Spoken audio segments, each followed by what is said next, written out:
इन दोस्तों, स्वागत है आपके अपने चैनल रेलवे एग्जाम टारगेट में। अगर आप ग्रुप डी या एनटीपीसी या अन्य कोई एग्जाम की तैयारी कर रहे हैं तो यह वीडियो आपके लिए बहुत ही इंपॉर्टेंट होने वाली। चलिए वीडियो की शुरुआत करते हैं। जो भी क्वेश्चंस लिए गए हैं सारे इंपॉर्टेंट और सिलेक्टेड हैं जो आपके एग्जाम में पूछ सकते हैं। देखते हैं पहला क्वेश्चन क्या है। पहला क्वेश्चन, ब्लड ग्रुप की खोज किसने की थी? ब्लड ग्रुप की खोज किसने की थी? तो ब्लड ग्रुप की जो खोज की थी वह कार्ल लैंड स्टीनर ने की थी। कार्ल लैंड स्टीनर ने ब्लड ग्रुप की खोज की थी। चलते हैं अगले क्वेश्चन की ओर। अगला क्वेश्चन आपसे पूछा है, एंजाइम किस प्रकार के पदार्थ होते हैं? एंजाइम जो होता है वह किस प्रकार का पदार्थ होता है? तो इसका राइट आंसर हो जाएगा प्रोटीन। एंजाइम जो होता है वह प्रोटीन होता है। चलते हैं अगले क्वेश्चन की ओर। अगला क्वेश्चन आपसे पूछा है, धातु और अधातु दोनों के गुण किस में पाए जाते हैं? धातु और अधातु दोनों के गुण किस में पाए जाते हैं? तो इस क्वेश्चन का राइट आंसर हो जाएगा जर्मेनियम।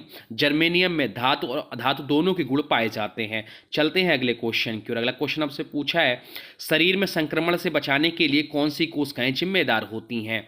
शरीर में संक्रमण से बचाने के लिए कौन सी कोशिकाएं जिम्मेदार होती हैं? तो इस क्वेश्चन का राइट आंसर हो जाएगा श्वेत रक्त कोशिकाएं। श्वेत रक्त कोशिकाएं जो होती हैं शरीर में संक्रमण को बचाने के लिए जिम्मेदार होती हैं। चलते हैं अगले क्वेश्चन की ओर। अगला क्वेश्चन आपसे पूछा है, कोशिका झिल्ली की खोज किसने की थी? कोशिका झिल्ली की खोज किसने की थी? इस क्वेश्चन का राइट आंसर हो जाएगा ऑप्शन बी।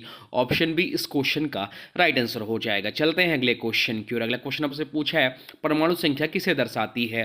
परमाणु संख्या किसे दर्शाती है? तो परमाणु संख्या जो होती है वह प्रोटॉन की संख्या को दर्शाती है। राइट आंसर हो जाएगा option A.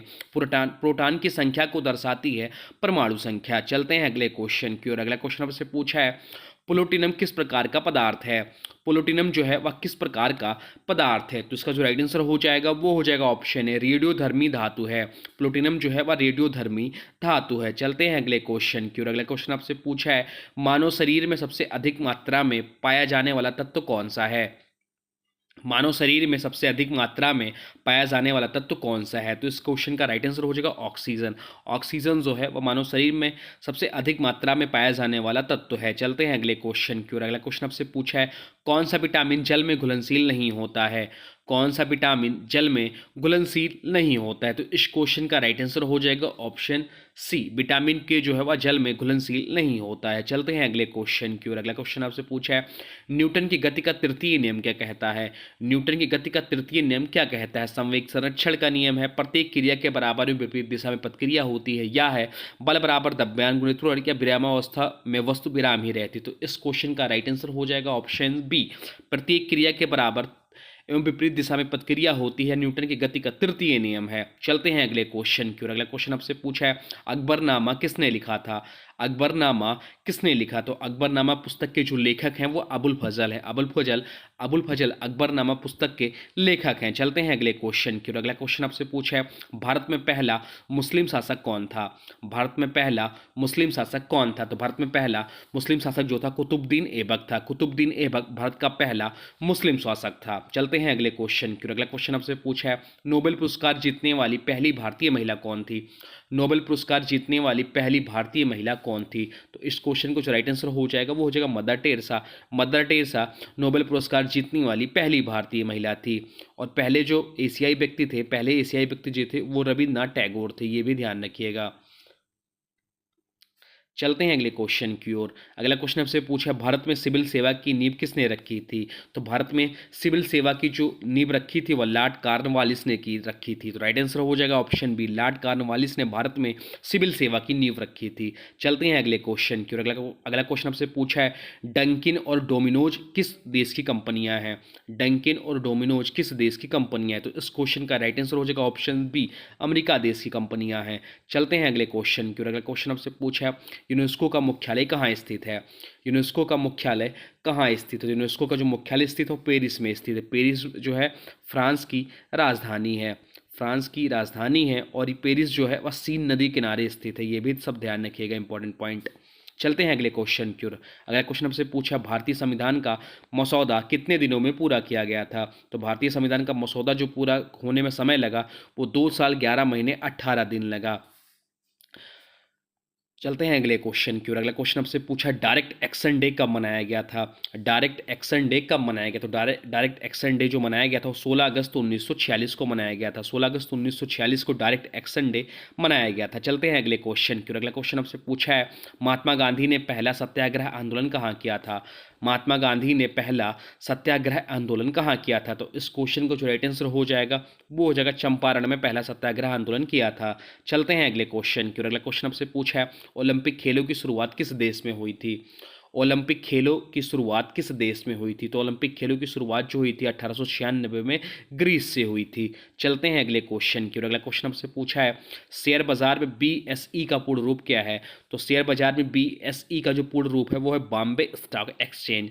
Bombay stock exchange BSE का पूरा नाम है। चलते हैं अगले क्वेश्चन की ओर। अगला क्वेश्चन आपसे पूछा है भारत में लोकपाल की संकल्पना किस देश से प्रेरित है। भारत में लोकपाल की संकल्पना किस देश से प्रेरित है? तो इस क्वेश्चन का राइट आंसर हो जाएगा स्वीडन। स्वीडन देश से प्रेरित है। चलते हैं अगले क्वेश्चन की ओर। अगला क्वेश्चन आपसे पूछा है विश्व का सबसे शुष्क स्थान कौन सा है। विश्व का सबसे शुष्क स्थान कौन सा है? तो विश्व का सबसे शुष्क स्थान जो है अटाकामा रेगिस्तान है। अटाकामा रेगिस्तान विश्व का सबसे शुष्क रेगिस्तान है, शुष्क स्थान है। चलते हैं अगले क्वेश्चन की ओर। अगला क्वेश्चन आपसे पूछा है संविधान में संघ सूची में कुल कितने विषय हैं। संविधान के संघ सूची में कुल कितने विषय हैं? तो इस क्वेश्चन का राइट आंसर हो जाएगा ऑप्शन है 66 विषय हैं। चलते हैं अगले क्वेश्चन की ओर। अगला क्वेश्चन आपसे पूछा है भारतीय संविधान का कौन सा अनुच्छेद आपातकाल से संबंधित है। भारतीय संविधान का कौन सा अनुच्छेद आपातकाल से संबंधित है? इस क्वेश्चन का राइट आंसर हो जाएगा ऑप्शन है अनुच्छेद 356 जो है वह आपातकाल से संबंधित है। चलते हैं अगले क्वेश्चन की ओर। अगला क्वेश्चन आपसे पूछा है कौन सा देश विश्व में सबसे अधिक कॉफी का उत्पादन करता है। कौन सा देश विश्व में सबसे अधिक कॉफ़ी का उत्पादन करता है? तो इस क्वेश्चन का राइट आंसर हो जाएगा ब्राज़ील। ब्राज़ील देश जो है वह विश्व में सबसे अधिक कॉफ़ी का उत्पादन करता है। चलते हैं अगले क्वेश्चन की ओर। अगला क्वेश्चन आपसे पूछा मालदीव। मालदीव किस महासागर में स्थित है? तो मालदीव जो है वह जो है हिंद महासागर में स्थित है। हिंद महासागर में स्थित है मालदीव महासागर। आर्कटिक महासागर जो सबसे छोटा महासागर है, सबसे छोटा महासागर। प्रशांत महासागर जो सबसे बड़ा महासागर, ये सब भी ध्यान रखिएगा। भारत में नीति आयोग गठन कब किया गया था? तो भारत में नीति आयोग का गठन जो हुआ था वह 1 जनवरी 2015 को हुआ था। तो इसका राइट आंसर हो जाएगा 2015। नीति आयोग जो आया वह योजना आयोग की जगह पर प्रतिस्थापित हुआ। चलते हैं अगले क्वेश्चन की ओर। अगला क्वेश्चन आपसे पूछा है कौन सी नदी ब्रह्मपुत्र की सहायक नदी है। कौन सी नदी ब्रह्मपुत्र की सहायक नदी है? तो गोदावरी नदी जो है वह ब्रह्मपुत्र की सहायक नदी है। राइट आंसर हो जाएगा ऑप्शन डी गोदावरी नदी। गोदावरी नदी जो है वह ब्रह्मपुत्र की सहायक नदी है। चलते हैं अगले क्वेश्चन की ओर। अगला क्वेश्चन आपसे पूछा है सियाचिन ग्लेशियर कहाँ स्थित है। सियाचिन ग्लेशियर कहाँ स्थित है? सियाचिन ग्लेशियर जो स्थित है वह जम्मू कश्मीर में स्थित है। जम्मू कश्मीर अब वर्तमान समय में एक केंद्र शासित प्रदेश है। वर्तमान समय में केंद्र शासित प्रदेशों की जो संख्या है वह 8 है और स्टेटों की संख्या जो है वह 28 है। ये सब भी ध्यान रखिएगा। तो ये रहे टॉप 30 क्वेश्चन। अब आज की वीडियो से क्वेश्चन है, इसका राइट आंसर आप लोग को कमेंट बॉक्स में बताना है। आज की वीडियो से क्वेश्चन है ब्लड ग्रुप की खोज किसने की थी। ब्लड ग्रुप की खोज किसने की थी? इसका राइट आंसर आप लोग को कमेंट बॉक्स में बताना है। साथ साथ वीडियो कैसा लगा इसके बारे में भी जरूर बताएगा। हाँ, अभी तक आपने वीडियो को लाइक नहीं किया तो प्लीज़ वीडियो को लाइक कर दीजिए और चैनल पर नए चैनल को सब्सक्राइब भी कर लीजिए। चलिए मिलते हैं एक नए वीडियो में, तब तक के लिए thanks for watching railway exam target. For more update please subscribe railway exam target.